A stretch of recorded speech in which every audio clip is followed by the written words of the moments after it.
What's up, everybody?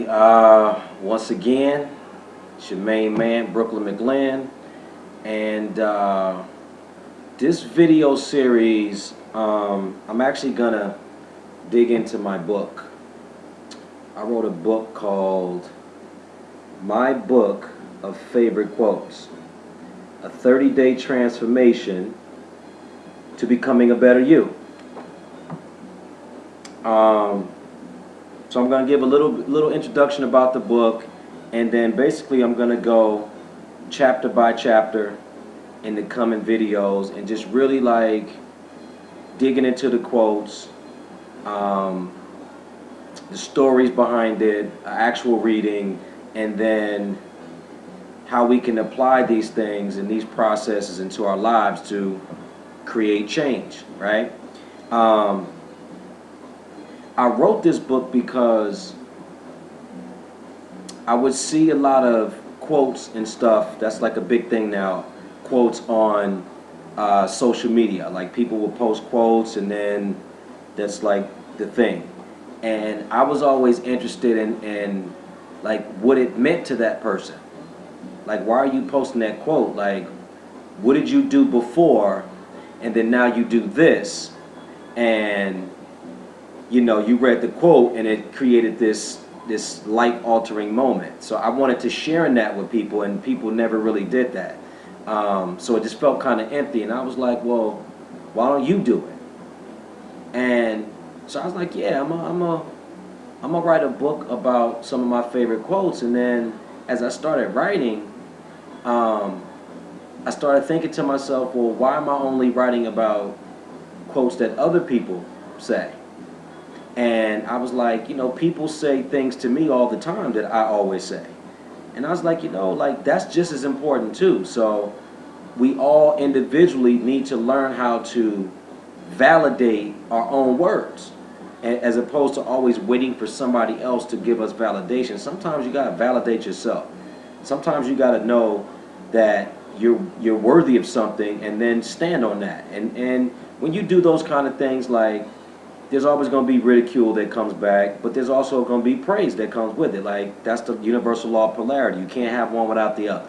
So that shouldn't discourage us from speaking about things that we believe strongly in or things that we're convicted about. And then it was also like my friends say things and family say things. So I was like, I'm going to validate myself, my friends, my families, and, you know, some of those universally favorite quotes that a lot of us, you know, like and read, and I'm gonna throw those in there too. So that's how I came up with this book. And you see, it's not an encyclopedia. It's not super thick. It's supposed to be an easy read. But the mistake that a lot of people are making is, because it's such an easy read, they read the whole thing in one sitting. And that's called reading it like it's a novel. Right? So we don't want to read it like it's a novel, because we don't really get everything out of it that we need to get from it in one sitting. So it's like when you watch your favorite movie and you might laugh at one part and then you watch it again, and then because you were laughing at one part, you missed another part that made you laugh too. So it's similar when you're reading a book like this. You know, it's better that you read one quote at a time. Take a day or 2 days or 3 days or a week to really sit and reflect and figure out how it actually, if it speaks to you, like what specifically is it saying to you? What are you doing now that you read this? You see how you can make some alterations, and then what are you going to do moving forward, and then move on to the next one. So we're going to go quote by quote. You know, on the back of the cover is a picture of me and my daddy. My dad was a big inspiration for me, and not so much, you know, a lot of it was a lot of the good things he did, but a lot of it was he showed me what not to do. So it took some years and, you know, a lot of reflection to really come to a space where I became grateful for the time that I did get to spend with my dad. My dad passed away when I was 19 years old from a heart attack.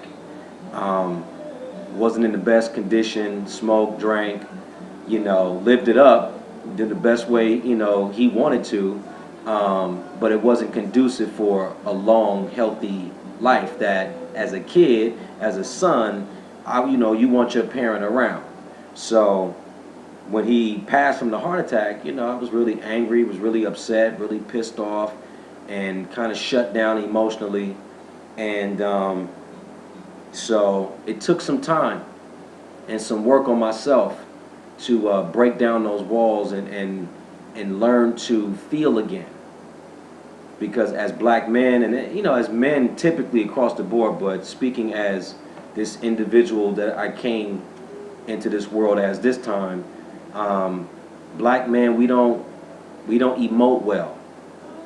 I was having a conversation with a buddy of mine the other day, and it's familiar because I used to do it. I would go from 0 to 60 as far as being super calm to super angry, and I didn't have any middle gear, right? So in basketball terms, I would call that like a mid-range jump shot. So either I was going all the way for a layup or I was shooting a three. I didn't have any in between, that pull-up jumper, right? So a lot of us black men, we don't have that middle gear when it comes to expressing ourselves. So we're either super calm, like all right, and then boom, we go to 60, and we breaking stuff and we cursing everybody. You know what I mean? So it was something that I had to learn how to do, and that's what I was pointing out to my buddy the other day in the conversation. It's like we have to learn. That's a skill set that we have to learn. So I'm just going to read the back of the cover of the book. It says, "I would like to give a special thank you to my father, Lloyd Mclinn, for without your transition to the afterlife, I would not have been thrust on this path of seeking perpetual knowledge. I am now finally grateful for your passing, as I truly accept and embrace that I would not be the man I am today without that event taking place. My wish is that for all who bless me with the reading of this book, take away a better understanding of the unlimited power we all possess, that it comes down to your willingness to become something greater than you are right now, to have something greater than you have right now." Okay, I'm going to read that again. It comes down to your willingness to become something greater than you are right now, to have something greater than you have right now. Albert Einstein says, once a mind has been introduced to a new idea, it can never go back to its original form. That is my hope for you. Okay, so all those who have bought the book, thank you. If you don't have the book, so you can follow along, you can pick it up on Amazon.com. Search My Book of Favorite Quotes, A 30-Day Transformation to Becoming a Better You. And know that you're not just lining my pockets. The book is roughly $10, and I take 10% of the proceeds to buy toiletries and socks for those families that are less fortunate than we are. Also, you see I'm rocking my self-love t-shirt. It's a Japanese symbol underneath for love, and I just thought, I believe that self-love is one of the most key components in building this life that we feel like we deserve. So I saw the emblem, and I added the self, and I went and had some t-shirts made, baseball tee, unisex. People have been liking them, they've been picking them up. So also the sales from these, it's a great gift to give to somebody, let you know that you think about them or what you think about yourself, and once again donating 10% to charity. All right, yeah, let's go ahead and dive into this. My book of favorite quotes. Oh, there you go. A 30-Day Transformation to Becoming a Better You. How to use this book. I believe to get the most out of this experience is to read a quote every day. If that is not enough time, then read one every few days or one a week. Give yourself time to digest the information provided in the quote, then look to apply the new awareness gained from reading the quote, and then take some time to reflect to see how it makes you feel. Paying specific attention to the results you begin to see from applying this new insight. Take notes, journal, and most importantly, have fun with it, right? Enjoy it. So we talked a little bit about that a second ago. You know, everybody wants change, but not everybody wants to change or wants to do what's necessary to actually change. But when you think about it like it's a game, which I learned to do, then it just becomes fun, right? It's just fun to sit back and know that I have this power. Like I can literally become whatever I want to be. Okay? Acknowledgement. I've decided to write this because I'm so inspired by the formulation of words into thoughts. The creativity it takes to ponder life circumstances, inhale them in, digest them, and then exhale a thought that can ultimately change someone's life is so powerful to me. We have all said things at one point or another that have inspired others or even ourselves, but have never taken the time to write it down because we didn't deem it important enough. What if we valued our own opinions like we do those of others? Maybe one day your words or mine will be quoted and put inside a book to stand the test of time. My goal is to take my favorite quotes and explain them and give simple applications that you can use to put them into practice in your life. This book is dedicated to my father and my family. Without you, I am nothing. Just a quick point about not deeming some things that we've said important enough to write it down. I have a friend who is always pushing me to strive to be the best version of myself. And I remember some years ago we were talking about just ideas. Ideas of how to create revenue or make more money. And I was sharing with him the story of my family.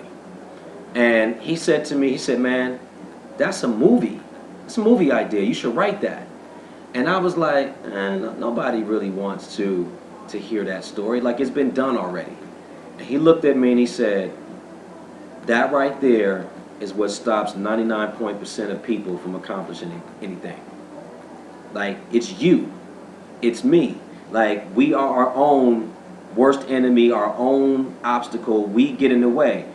Like, really what I should do is, which is what I do now, is create things and then let them stand on their own 2 feet. And if people want to receive it, great. If people reject it, great. But don't be the reason that something that you believe passionately about doesn't get out because you stopped it or I stopped it from happening. So I have another friend, he goes, don't commit suicide.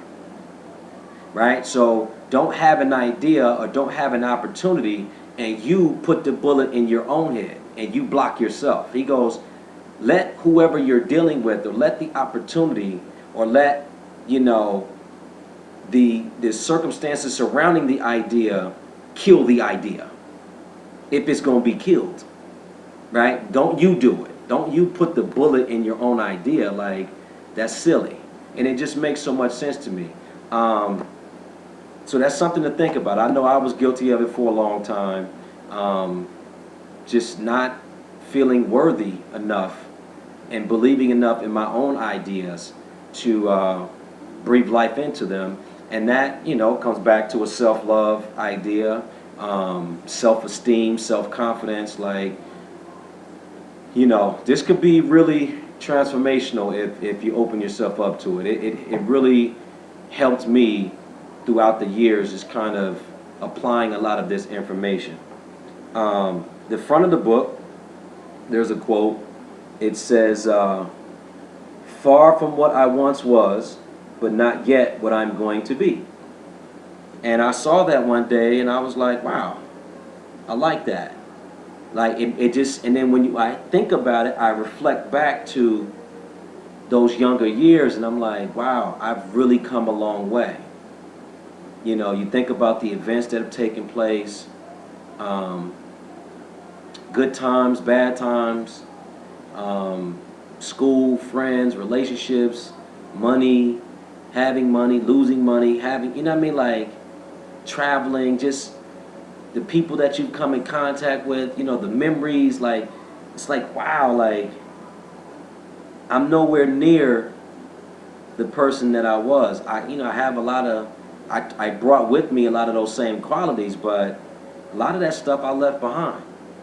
And it's cool because I'm not even close to what I'm going to become, because that's still in the process. It's always in the process. Becoming is a never-ending process. You can keep becoming until you die, and then you become something else. Like, it's just never ending. And to me, that's motivating, that there's always going to be another opportunity. So every time I come up short, there's another moment, there's another opportunity in the very next moment to try to do something better than what I just did.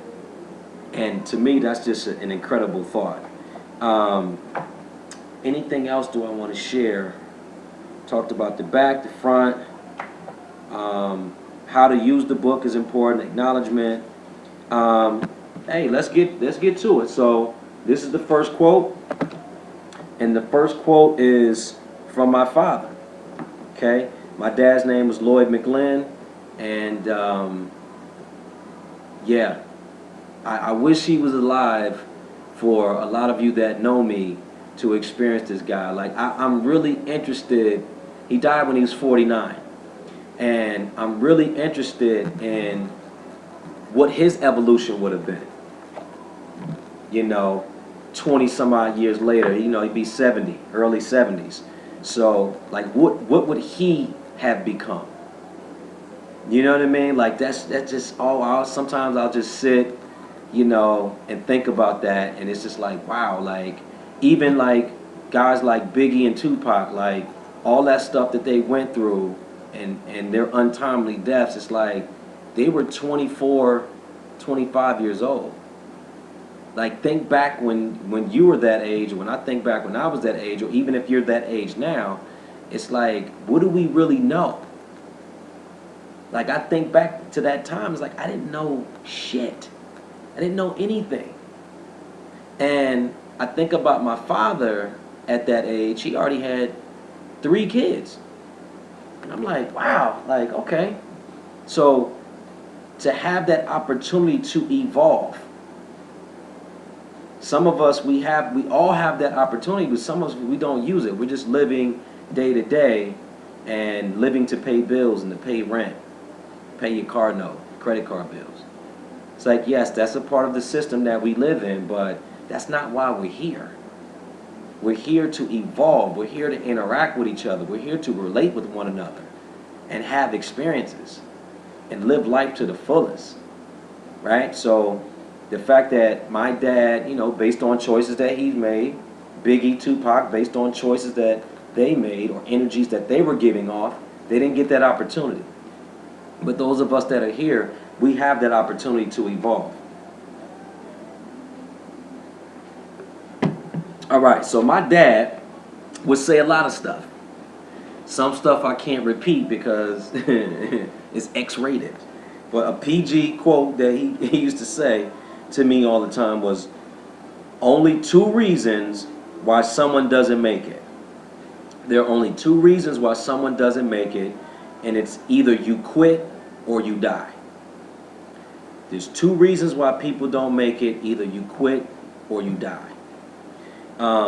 So I'll read the story behind it. This quote is special to me for many reasons, but primarily because my dad said it. No, really. It rang so true to me when he said it when I was a teenager. We were having a conversation about someone who he respected and felt like had potential unused. I asked him what happened. My dad said he quit, which is when he looked me in my eyes and said, there are only 2 reasons why someone doesn't make it. Either you quit or you die. Whatever you want to accomplish, whatever goal you have in mind is attainable. The question becomes, do you have the will and determination to never give up in spite of any obstacles, challenges, storms you may face. It is inevitable that problems will arise. Just keep in mind that success and failure go hand in hand. You can't have success without failure, and you can't have failure without success. The universal law of polarity dictates it. Think about it in very simple terms. I live in LA. If my goal was to get to Florida, I literally could walk there. The only real obstacle is me. What is my desire to get there? Are there more efficient ways of getting there? Of course, you can fly, drive, take a bus, train, bike, motorcycle, etc. The key point is the destination or the goal is there. It doesn't move. So the amount of time it takes depends on the resources you have available, the cooperative components you attract in your life, because the universe is abundant. How willing are you to take action? Once you start towards your goal, it is amazing how the necessary tools magically appear to aid you. If you are alive and breathing, you will ultimately get there at some point in time. If you are dead, then obviously it's not going to happen in this lifetime. All other obstructions are perceived barriers. No one can keep you from doing it unless you allow it. You give your power over to the obstacles. That's the only way it can stop you. Anything you want to accomplish is a process. It starts with the first step. Yes, I agree. If I look at the totality of the walk to Florida, then yes, it could get overwhelming really quickly. A key is to focus on putting one foot in front of the other. If I do that every day, I guarantee I will get there. Now let's apply it to something that you might actually do. If your goal is an occupation, the first thing you want to do is research it, either with the internet, books, audio, or video, etc. Success leaves clues. Talk to people who you admire who have traveled that road to get an idea of what it takes, but also knowing that your journey most likely will be different. Taking on anything will require that you learn how to do the occupation you desire. Classes help you learn how to develop a skill. Once you've learned, then it becomes about the repetition to make it second nature by getting on-the-job training if applicable, or practicing it whenever you can. They say it takes 10,000 hours of practice to achieve mastery. Get to it. Build relationships with people who are doing it. Ask to be mentored. Be an intern. Don't be afraid to make mistakes. Mistakes are how you grow and learn. All of this constitutes taking steps every day towards your goal. Don't beat yourself up. If you get tired, the body and the mind need rest. Just don't quit. You will be discouraged at times. Just don't quit. You will be told no countless times. Just don't quit. Pat yourself on the back for the many victories along the way towards your ultimate goal. Journal to keep track of your story, because once you accomplish it, you will be able to share your testimony to someone coming up after you. Okay? First quote, only 2 reasons why someone doesn't make it. Either you quit or you die. Okay, so that's the story right there in itself, and it's pretty straightforward. Like, we're not reinventing the wheel here. It's literally understanding that we live in a very abundant universe. We can decide to do whatever we want to do. Okay, so once we decide, now boom, leave it there, right? Now what I do is I work my way backwards.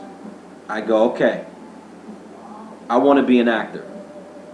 Okay, I've seen people do it. You know, Denzel is doing it, Will Smith is doing it, Sean Penn is, like, all of these people, Meryl Streep is doing it. So I know it's possible that it can be done because people are doing it, right? So whatever the idea that you have or something that you want to do, usually there's somebody out there who's done it or close to have done it or has laid some type of blueprint that you can follow, right? So we talked about success leaves clues.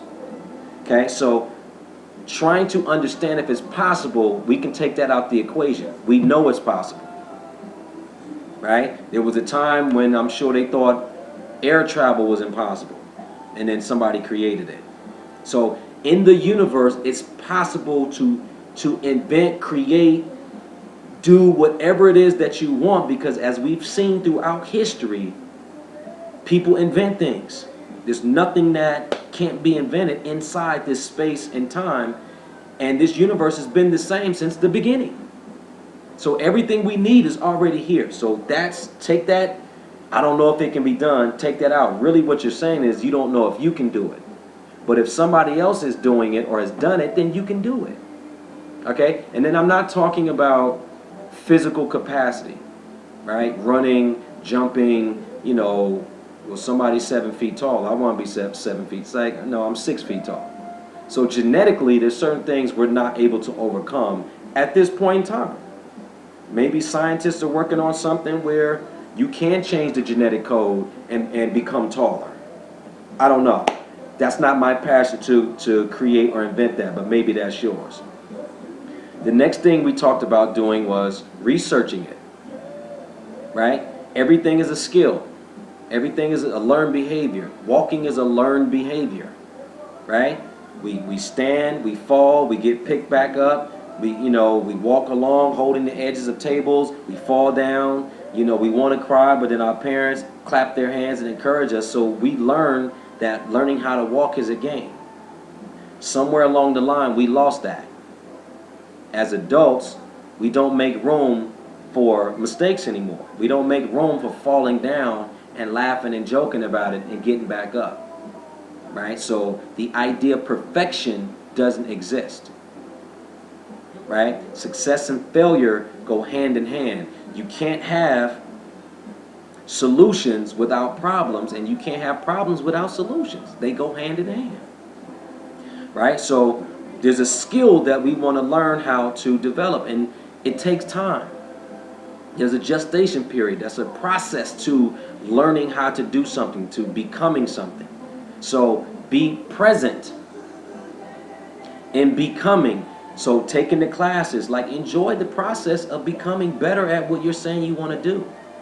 Right? So I would take acting classes. If I was interested in comedy, I would take comedy classes. I would go, I did a couple of extra jobs on the set because I wanted to be on the set, get on the job training. Many of you know when an actor is working and they're not particularly needed in that scene, but they're setting it up, they have what's called a stand-in. So somebody will come stand in your place and do the physical movements until you're actually needed as the principal actor on the set. So I would be a stand-in and then get to actually be on the set, moving around, saying lines, so it was on the job training and I was getting paid for it. Right? I would get with my friends and read stuff. Read plays, pull up scripts off the internet and just read, act stuff right? So it's constantly trying to improve on my skill set. And it takes time. It takes time.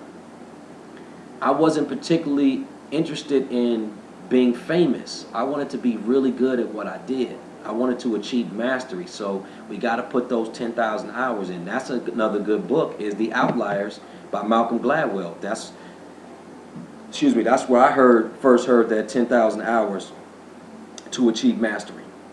It's a quote that I got in there. He wasn't the first person to say it, but that's where I got it from. And then it's just keep moving towards the goal. And what happens is the universe starts to conspire to help you out along the way.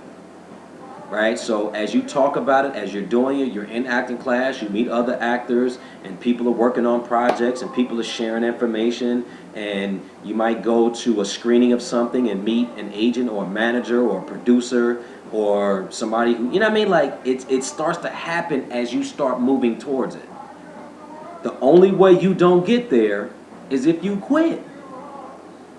This is too hard. This is taking too much time. Comparing myself to somebody else. So-and-so, they booked a TV show in 1 month of starting. It's like, their journey is their journey. Right? So if I quit, I'll never accomplish what I set out to accomplish. If I quit. right? If I keep going, it is destined that you arrive, that you get there, right? It can't be any other way. So either you quit or you die. Yeah, I think I don't want to get too wordy about it. That's pretty much it. So that's the first quote. Only 2 reasons why people don't make it: either you quit or you die, by Lloyd Mclinn, my father. And it was something that really resonated with me when I thought about things that I want to do. So if I ever decided to quit something or stop doing it, then I knew it was on me. I had to accept responsibility for not continuing on. And if you're okay with, maybe you started out to do something and you decide, you know what, I don't love it, then yeah, it's okay to quit or stop doing it or retire from it. So I played basketball for a long time, and then at a certain age, I was like, I'm good, I'm done.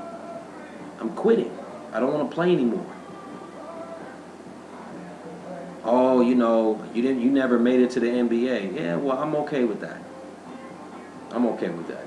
If I'd have kept going, who knows? Probably could have, but I didn't. I lost the desire for it, so I switched to go do something else, and that's allowable. Now, if you have a pattern of quitting, maybe something you want to look at. I don't have a pattern of quitting. Okay? 2 reasons why people don't make it: either you quit or you die. Okay? First quote, Brooklyn Mclinn, my book of favorite quotes. Now, what I'm going to do is, when I post this video on Monday, today's Saturday, every day after that is going to be about completing the task. It's going to be something related to the quote. 2 reasons why people don't make it: either you quit or you die. Maybe it might be somebody else's quote or something related to perseverance, determination, completion, something. So we're going to spend the whole week, focused on this idea of not quitting, completing the task, being determined, finishing. Okay? Hope you enjoyed this, and I'll see you soon. We'll be on that second quote before you know it. All right? Self-love. Peace.